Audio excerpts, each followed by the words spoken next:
وما أرسلناك إلا رحمة للعالمين.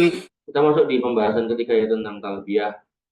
Talbiyahnya pria disunahkan untuk meninggikan suaranya saat melakukan talbiyah, dan pendapat ini dipegang oleh jumhur ulama, di antaranya para imam yang empat. Dalilnya apa yang diriwayatkan oleh Al-Khalad bin Al-Sa'id dari ayahnya radhiyallahu anhuma, ia berkata Rasulullah bersabda, "Atani Jibril wa amaroni an amura ashabi."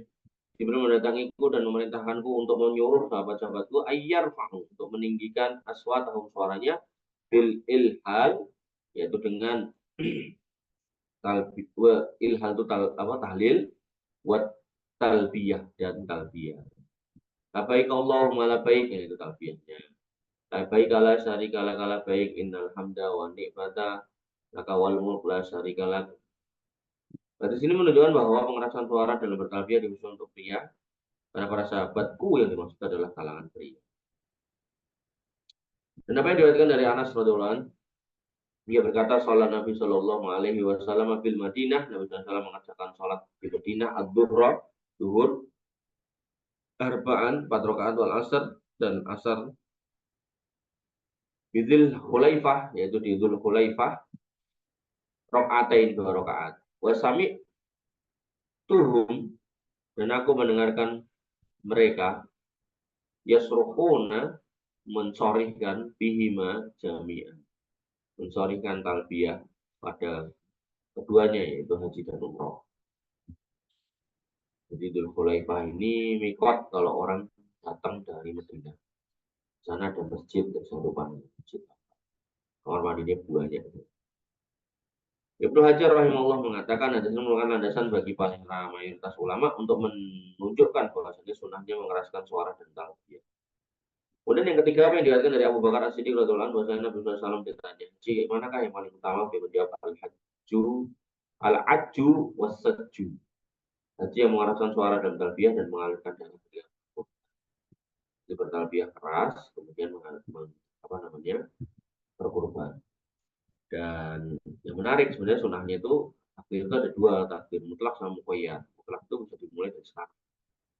Kemarin di mana? Ini kan udah 2 Dzulhijjah ya, kemarin bisa takbiran gitu. Nah, cuman takbiran yang dilakukan oleh para sahabat waktu itu adalah di pasar, mereka bertakbir. Di tempat-tempat umum mereka bertakbir. Kalau kamu mau, misal satu bawa mobil keliling, tapi ora klotekan, tapi nganggo mic wae gitu. Daripada tahu bulat diboleh dadakan, nah, itu ganti takbiran bisa. Ya. Tapi ora perlu nganggo suara klotekan ya. Berarti ambil aja atau download aja suara takbiran ini Masjid Haram gitu kan, masukin gitu ke flash disk atau apa gitu kan. Nyalakan tuh di mobil gitu, kenceng-kenceng gitu. Itu bisa. Sambil keliling muter-muter. Boleh. Tapi nanti ada klotekan, nganggo tape, gede, terus sampai lewat kaca-kaca bisa pecah, itu terlalu bulu. Apa yang diriwayatkan dari Abu Bakar As-Siddiq radhiyallahu anhu, bahwasanya Nabi SAW ditanya, haji manakah yang pertama? Al-Ajju wal Sasju. Apa yang diriwayatkan dari Ibnu Abi Syaibah dengan sanadnya dari Bakar bin Abdullah Al-Muzani, yang berkata, aku dulu bersama Ibnu Umar radhiyallahu anhu, kemudian dia bertalbiyah hingga aku mendengarnya di antara 2 gunung. Kemudian yang kelima, apa yang diriwayatkan oleh Ibnu Abi Syaibah dengan sanadnya dari hadis Abdul Muthalib, hadis Al-Muttalib bin Abdillah, ia berkata, adalah para sahabat Nabi SAW mengerasakan suara mereka dalam bertalbiyah hingga suara mereka banter, nanti banter. Jadi boleh ya kamu keliling bawa mobil, tapi suara takbiran, tapi nggak usah pakai kloteannya itu loh. Klotean kadang nganggo drum segala macam, ya, terus baru nanti malam terus mau ngeras sholat sisan, itu nggak boleh. Yang kedua, talbiyahnya wanita gimana? Seorang wanita juga melakukan talbiyah, niat termasuk dalam keumuman yang terdapat dalam perintah melakukan talbiyah bagi seorang yang menunaikan haji dan menyatakan niat untuk memasuki ritual manasik haji atau umroh. Namun sifat talbiyah ditetapkan dengan syarat adalah cukup dengan didengarkan oleh dirinya tanpa mengeraskan suaranya, dan ini adalah pendapat seluruh ulama. Baik Allah malah baik kalah dari kalah baik itu aja. Nah, gimana nih Indonesia gimana? Jamaah dipimpin dengan orang lanang, nggak dengan perempuan ya ikut ngomong. Nah, pentingnya mutawif yang belajar itu Ya bukan berarti mutawif mereka nggak belajar, belajar mungkin cara-caranya, tapi pas pada kondisi-kondisi yang kritis, kondisi-kondisi tertentu, nah, mungkin luput. Gitu. Makanya selalu saya katakan, ketika kamu mempelajari satu tema yang sama, kitabnya diulang-ulang, nggak usah menggerutu, terus tahu bahas kurban, bahas benar, bahas benar. Nah, karena nanti di dalam kitab yang lain itu kadang tuh kita menemukan poin-poin yang nggak ada di termasuk ini.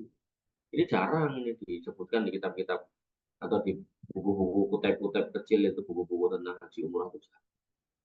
Dalil yang disebutkan dalam Al-Muwatta, kaum wanita dianjurkan untuk mengeraskan suaranya dalam bertalbiyah, seorang wanita hendaknya hanya memperdengarkan talbiyah untuk diri sendiri, dan karena dikhawatirkan suaranya menjadi fitnah, maksudnya akan menjadi fitnah jika ia merendahkan atau melembutkan suaranya.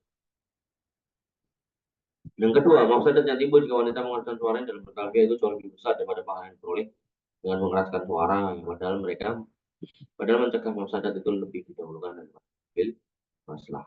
Sehingga logikanya aja, kalau talbiyah yang ada di sana aja nggak boleh banter-banter, maka bagaimana halnya dengan wanita mimpin demo, tambah nggak boleh lagi, gitu ya. Jadi apa yang di sana itu bisa diterapkan juga di Indonesia, gitu loh. Kayak tadi misal, di sana nggak boleh cadaran, nggak boleh pakai sarung tangan. Di Indonesia kita mau pakai, monggo. Tapi jangan menganggap yang nggak pakai itu lebih jelek daripada kita. Kemudian yang ini, di sana wanita aja nggak boleh mengeraskan talbiyahnya, padahal di sana itu tempat untuk bertalbiyah. Kalau kayak gitu nggak boleh, maka memimpin demo wanita ini nggak boleh. No? Kemudian yang ketiga, wanita tidak mengeraskan suara ketika bertalbiyah dianjurkan kias pada adzan dan iqamah, juga dianjurkan pada larangan baginya untuk mengucapkan tasbih dan dalam sholat, ya, ketika memang lupa dan ia justru berdatang untuk menepuk tangan. Jadi wanita nggak boleh adzan dan iqamah karena suaranya adalah apa namanya aurat. Nah, karena itu maka ketika imam salah, ya wanita nggak boleh mengucapkan subhanallah, tepuk, suami sadar, tepuk oke. Tepuk ya, bukan tepuk tangan ngeplok kan. Nah, ini kan tepuk tok, tepuk. Tuh. Kemudian termasuk ya toh, dalam bab kurban kalau masih ingat, wanita boleh boleh kurban. Tapi nek oke wong lanang, wanitanya pengen beleh itu nggak boleh. Bukan karena nanti nggak sah kurban ya bukan, karena nanti dideloki wong lanang terus jadi fitnah. Mulai kemudian nek urusannya kalau kewan kan pertakilan sikile unggah-unggah ke ya nanti kesingkap lah itu auratnya maka itu menjadi tambah karuan. Gitu ya. Jadi kalau belajar tuh enak, memahaminya boleh dan nggak boleh itu tidak semata-mata boleh dan nggak boleh, tapi kenapa sih gitu. Wanita nggak boleh beli korban, nanti korbannya nggak sah, itu salah kata-kata gitu. Wanita nggak boleh beli korban, kenapa? Oke, wong lanang nganggur, linggo-linggo, buyang-buyu, rokokan malahan, alhamdulillah, gitu kan.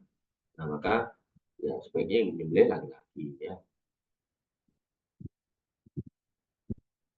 Kemudian bahwasannya kesimpulannya seorang wanita merendahkan suaranya dalam talbiyah karena dikhawatirkan suaranya akan menimbulkan fitnah. Sementara pria diperintahkan untuk mengeraskan suaranya dalam bertalbiyah karena itulah yang sesuai dengan sunnah. Dan ini menjadi pembeda antara keduanya dalam talbiyah. Ini kalau konteksnya ibadah.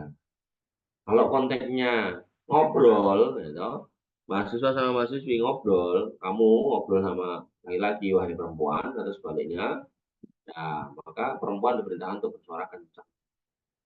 Jadi anggap aja laki-lakinya itu budak. Gitu. Mbak, ini gimana itu? Apa mas? Nah, ketak wae. Karena nek kamu ngomong alon-alon, apa mas? Gitu. Nanti dia langsung bingung, nanti geger, nggak bisa tidur. Atas dasar ini dapat kita cermati bahwa Islam melindungi kaum wanita dengan menjaganya dalam seluruh situasi dan kondisinya, juga menjaga kaum pria darinya. Ini yang saya sampaikan di awal. Jadi ketika ada hal-hal yang kemudian dilarang kepada wanita seperti berangkat sendirian, gitu kan nggak punya mahram, itu bukan karena Islam itu pengen mengekang wanita, bukan. Karena Islam itu sayang sama wanita, ngeman-eman gitu loh, sampai kemudian nanti malah dipindili orang-orang yang berpenyakit jiwa, kemudian terjadilah apa yang tidak diinginkan. Di antara para ahli bedah mengatakan bahwa pendengaran dan seluruh organnya itu berkaitan dengan organ yang berhubungan dengan nafsu syahwat wanita, manusia maaf. Jadi bedanya wong wedok itu kalau krungu suarane wong lanang belum tentu ada yang bergejolak, tapi sebaliknya. Orang laki-laki itu bisa terfitnah dalam banyak sisi, banyak kondisi dari wanita. Mulai omongan, lihat, dan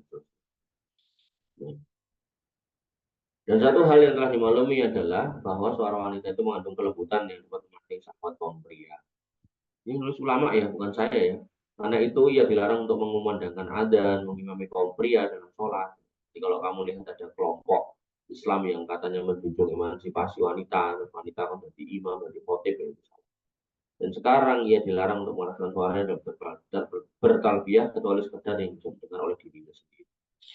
Penjelasan ini sama sekali bukan merupakan tuduhan bagi kaum pria, bukan juga sebagai keraguan terhadap maksud baik wanita. Jadi bukan berarti suudon karo wong lanang mesti elek, enggak. Ada wong lanang kayak gitu, tapi enggak semua iya.